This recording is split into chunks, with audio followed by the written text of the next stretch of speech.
money to businesses sometimes, they not only take collateral of your business, but they get personal guarantees. That means they're allowed to take your personal assets.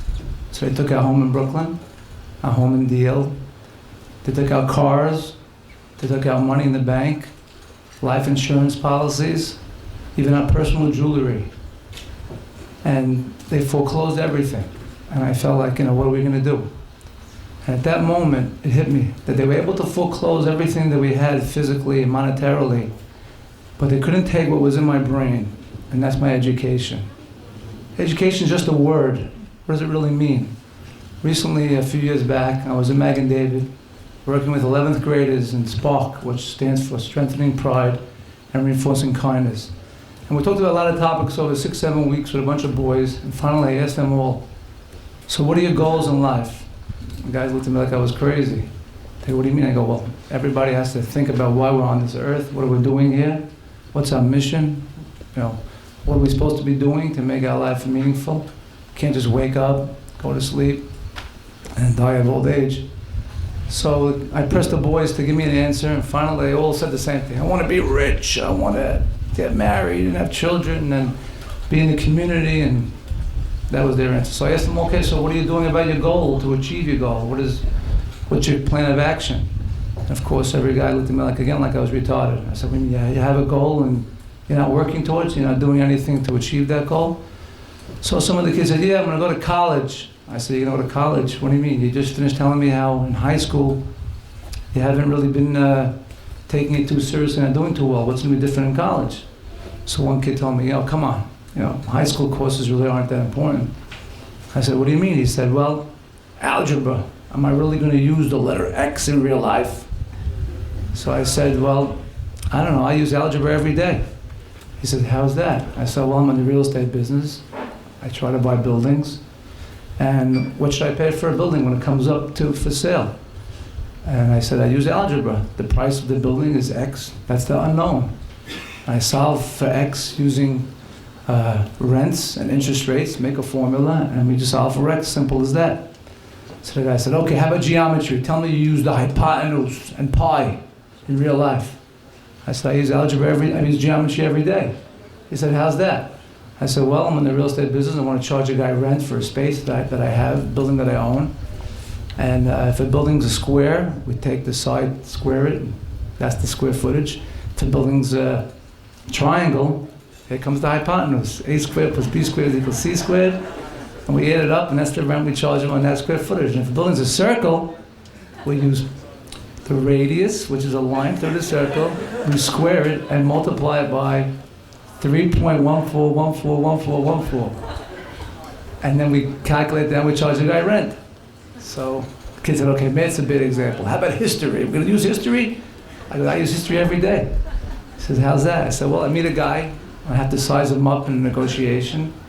And where he comes from, his background, the country he's from, all is part of his mental, all part of his personality and what he's going to be like. For example, you get people from the Middle East, they love to over-negotiate. And to no end, you got to know that. You get people, Asian people, they're very industrious and hardworking, they don't want to sell, so you have to know that. You have some people who are lazy from countries that they don't like to work that hard, and they want to sell and take the fast money, so history is important too. So he says, okay, how about English? Oh, come on, English is obvious. Vocabulary, eloquence, speaking in a concise way, clear, being able to communicate with somebody, impressing them with your power of your words. Even writing a letter, can't tell you how many letters I wrote in business that made me a lot of money because I was able to convince someone through writing. And then I told the kids in that day, I said, more powerful than the four courses you just asked me about, the most powerful course of all was Gemara. And they all looked at me like I was crazy again. I said, because Gemara is the power of thinking, how to analyze, how to analog things, how to break every word down, how to look at something, and two rabbis are debating. That's what we do in a business negotiation. You're talking to a guy, he gives you a point to knock you down in your rent or knock you down to make you pay more money. You got to come back and tell him why what he said is not right. Every contract you look at, every comma, a comma can change the whole meaning of a sentence. A simple little comma. How to think, how to attack any business problem or how to attack anything in life at all. Then you even have Chumash. I can tell you honestly that the way I deal with people in business is the way Yaakov dealt with his adversaries. When you want something, you want to buy a building from somebody, you walk into a room, you go, I want to buy a building. It tells you not for sale. What do? You walk out, you got to analyze. Why isn't it for sale? What is this guy about? What's his problem? What does he need? Yaakov did that with Esav and then did it with Lavan. He analyzed them. If I find out what they need, I can get what I need. I can give them what they want, I can get what I want. That was the secret to Yaakov. And the truth of the matter is, that's just six topics in high school. Could you imagine college, finance, concepts of risk and present value, accounting, reading balance sheets, legal studies, contracts, and leases, be able to read them and know what you're talking about, to be able to give constructive input to a lawyer. And you have other courses like statistics. Unbelievable the power of noticing what the odds of things are going to happen. Very, very powerful tool in life. Risk and insurance, marketing, management, economics.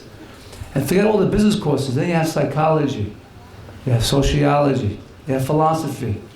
And more important than just being a good businessman, all these topics help you be a better person, be a better friend, a better community member, a parent. All those tools, I can honestly say that every day I'm in work or in life, I draw on some of those tools. Maybe I draw on my tax accounting course in one meeting with a guy because he's very concerned about taxes if he sells a building. Maybe I draw on psychology because he's not sure what he wants to do. But every day those topics are used in real life because every part of what you do draws on something from those courses. And let's face it, Syrians are very sharp. They know how to maneuver, they know how to talk, they know how to do things. That's a gift that we have as a community. But could you imagine taking that power of what we have as Syrian people and adding to it all the tools that I just discussed? That's real power. That's the combination of two things that make people unbeatable.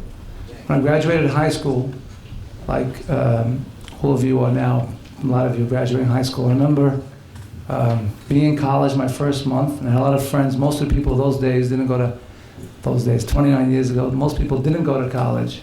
And I remember having friends that were working in stores, making $1,000, $1,500 a week as salesmen, commissions, and here I was in economics doing supply and demand curves, and guys told me after 2-3 months, hey, I made $10,000, $20,000, I saved $25,000, and I was getting very, very nervous about being in my first month of school, taking instruction courses. One time I called and said, Pop, am I really doing the right thing in college? All these guys are making so much money and I'm nowhere.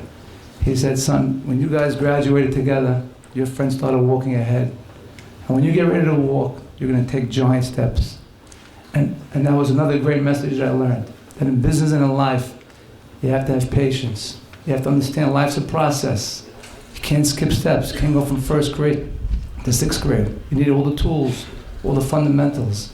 And that lesson taught me to be disciplined, to believe in what I was doing, even though other people might in the short term seem like they were ahead, because what counts is the long term and all the tools that you build to drive you through all of life. Anyway, that's education. I know you guys who signed up, whoever didn't sign up for real estate, I apologize, but I know people who signed up want to hear about real estate. So let me tell you a quick story about real estate. Real estate's a great business. I had a friend of mine many years ago in 1988 who called me up and told me they were going to be on the front page of the New York Times, right column. That was very exciting because usually the right column of the New York Times is reserved for World War, tsunamis, cure for cancer, and he was going to be on the front page. So I woke up in the morning, I saw this article there that he bought 4 properties for $392 million. Wow. Everyone was congratulating him. The most prominent properties in New York City. 5th Avenue, 57th Street, 40 Wall Street, Herald Center, 290 Madison, Dream. Next 18 months, those same 4 properties in foreclosure auction sold for $160 million combined. $230 million loss. What's the point?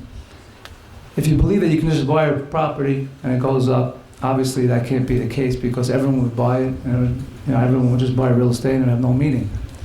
People who bought stocks in the late 90s, everyone was rolling, buying stocks up $2, $3 every day, $4, making tons of money. Then in March 2000, it crashed. People who made money lost the money they made and more. You can't just be someone who says, I'm going to buy real estate, it's going to go up. Maybe in the last 5, 6 years, no matter what you bought, it was the case. But it does change. So I'm not really in the real estate business. I'm just like a scientist or a chemist in a lab doing experiments all day long. I think about